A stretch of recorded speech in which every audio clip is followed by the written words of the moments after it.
damn it. You know what, I think I have this level down now. I think I've seen everything, so it won't be too hard for me. 2 hours later.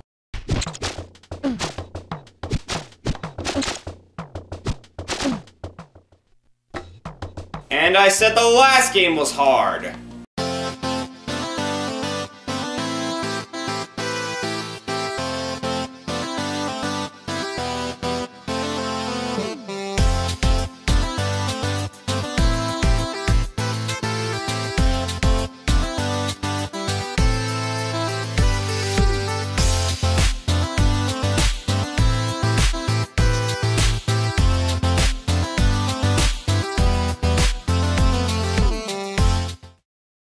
Hey everyone, Wumbo here, back with another request for another Disney game that some asshole bitch told me to review it in the first place. Today we're going to be looking at The Lion King, another very popular Disney movie for its time, and, well, one of my personal favorites to be honest with you. I know this game was also made for the Super Nintendo as well, but from the looks of it there really isn't that many deviations between the Genesis version and the Super Nintendo version, but I'm getting a little bit ahead of myself. Let's look at the game's development first. Similar to Aladdin for the Genesis, the game was published by Virgin once again, but the game was developed by Westwood Studios. This studio, if you don't know, is most known for the Command & Conquer series before being bought out by EA, and then EA tore down the company once they made one or two poorly selling games, like so many other studios. Anyways, like Aladdin, Disney animators were also tasked to do some character animation and the backgrounds for the game, which once again makes the game look really great for its time. And two of the game's levels were based on scrap parts of the movie, believe it or not. These levels are Hakuna Matata and Be Prepared. More about that level shortly. The game was released in December of 1994 for the Super Nintendo and Genesis, but this game came out for a lot of other systems as well in 1995. Yes, even an NES version. Well, that's the development of the game, so how's the game itself? Well, in light of the movie's great soundtrack, I'm going to explain the game in song. Now everyone sing along with me. Hakuna Matata!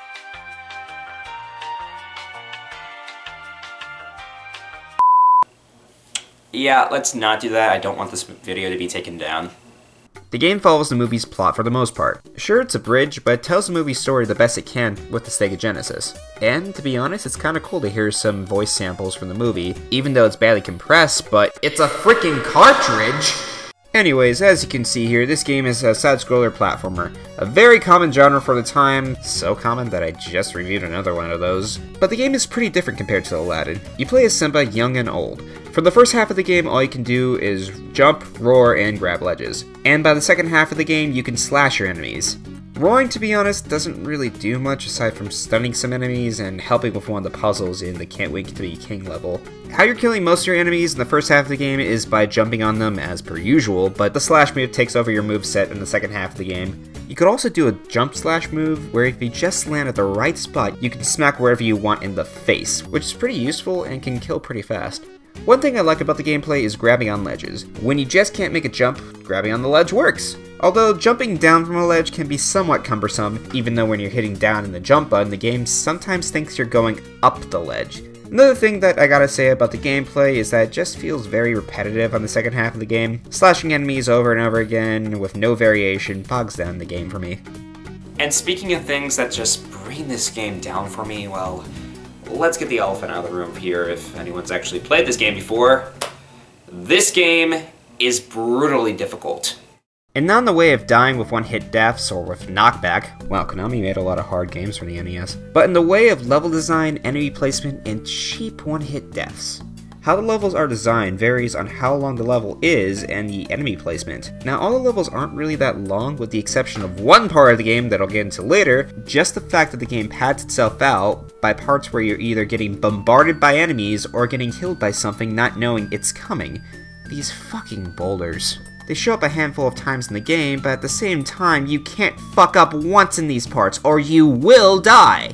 The placement of the enemies and the hazards can really screw you over. Like these fucking rocks flying over the goddamn ceiling in this level, and the fucking drops of lava that are inconveniently placed. You can also get bum rushed by bats and hyenas, especially in the last 3 levels of the game. Which reminds me, the first few levels in the game aren't really that difficult, The Pride Lands, Can't Wait to Be King, and the Elephant Graveyard are easy. But then after the Stampede level, which is a living hell and I'll get back to later, the game takes a turn to being stupidly difficult. But after the Canyon level, the next two levels aren't really that hard and are pretty good. I like the Hakuna Matata level and the introduction to Adult Simba, but after that, it goes downhill.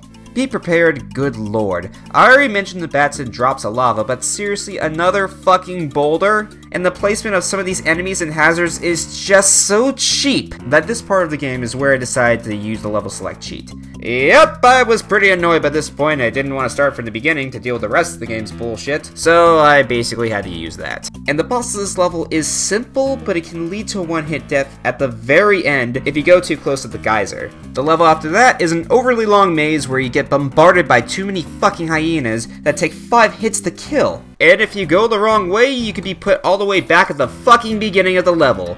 Jesus Christ, this is still going?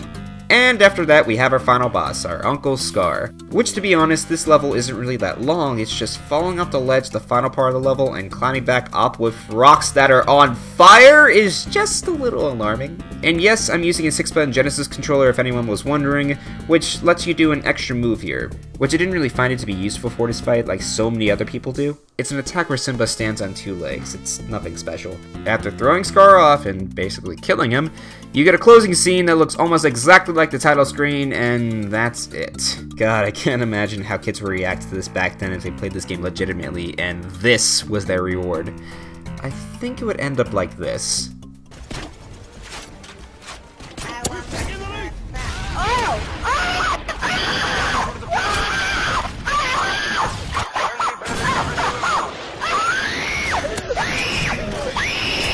Yep. Oh, I kind of forgot to talk about the Stampede level, but considering that it's completely different from the rest of the game, it's a little bit hard to shoehorn it throughout the rest of the review, so, you know, I'm gonna talk about it now. Deal with it. Okay, to put it bluntly, fuck this level. It looks simple, avoiding animals that are heading towards you and the rocks that are coming right in front of you, but at the same time though, goddamn, there's no depth perception. It's difficult to tell when the antelopes are near you, and the rocks just kind of pop up quickly. Luckily, there's a pattern when it comes to it, but at the same time, this very short level was not enjoyable at all. There are also some minigames in between each level if you get some bugs that take away your health for some reason. I didn't really run into these that much, but they're basically collectathons where you play as Timon and Pumbaa, I'm guessing. I mean, I didn't really do these because the bugs take away your life, so I didn't really find a point to do it. Now, before I get yelled at in the comments section criticizing a game only because it's hard, well, for the Lion King's case, that's obviously not the case here.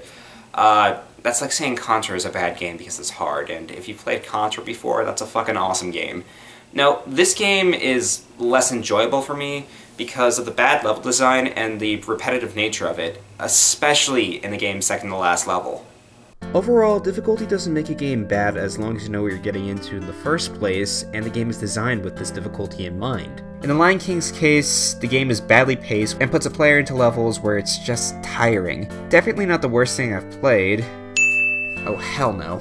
On the levels where the game isn't bullshit, the game is pretty good for what it is. It's average, but, you know, it does its job well. Like I said, I like the ledge grabbing stuff, and the music sounds great for 16-bit renditions of the movie's soundtrack. But with the awful Stampede level and the levels preceding the second half of the game, this game is not really for me, guys.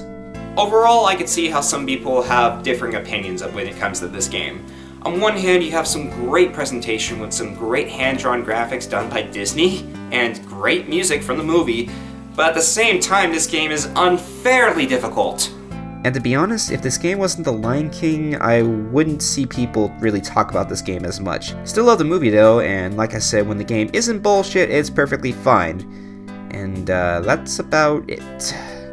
Anyways, thank you guys for watching. If you guys like this video, please leave a like. If you guys want me to review a game that you guys want me to review in the future, please leave it in the comment section below, and I might consider it. And if this is the first time seeing this face on YouTube, then please subscribe. You know, trying to get my channel a little bit more attention and such, which, you know, it'd be cool to see what I can do in the future. But anyways, thank you guys for watching, and stay beautiful.